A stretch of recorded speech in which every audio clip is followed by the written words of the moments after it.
শেষ মুহূর্তে কোরবানির পশু বেচাকেনায় ব্যস্ত বিশ্বের বিভিন্ন দেশের মুসলমানরা। তবে পাকিস্তান ও ইন্দোনেশিয়ায় চড়া পশুর দাম আর আর্থিক সচ্ছলতা না থাকায় পশু কোরবানি না করার সিদ্ধান্ত নিয়েছেন যুদ্ধবিধ্বস্ত সিরিয়া ও ফিলিস্তিনের অনেকে।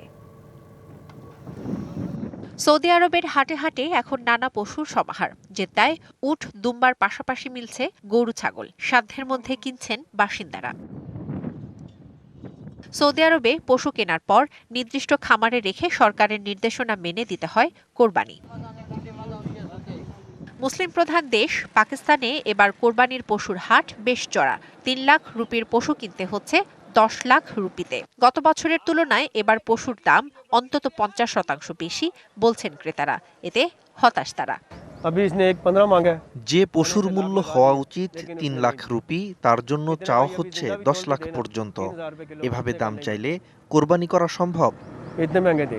তবে বিক্রেতাদের দাবি, পশু খাদ্যের উচ্চ মূল্য, পরিবহন ব্যয় ও বাজারে সবকিছুর বাড়তি দরের প্রভাব পড়েছে পশুর দামে।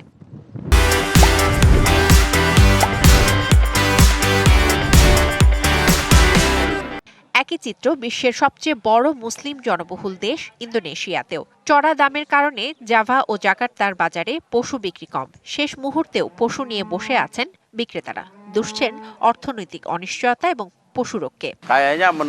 দেশের অর্থনৈতিক পরিস্থিতি ভালো না। এছাড়া দেশের বিভিন্ন অঞ্চলে পশুরোগ দেখা দেয় ক্রেতারা পশু কিনতে ভয় পাচ্ছেন। লিবিয়ায়ও উচ্চ মূল্যের কারণে পশু কিনতে কিস্তির ব্যবস্থা করেও বিক্রি বাড়ানো যায়নি।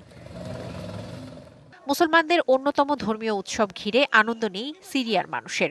নতুন সরকারের সময়ে আর্থিক সীমাবদ্ধতার কারণে কোরবানির পশু কেনা হচ্ছে না বাসিন্দাদের।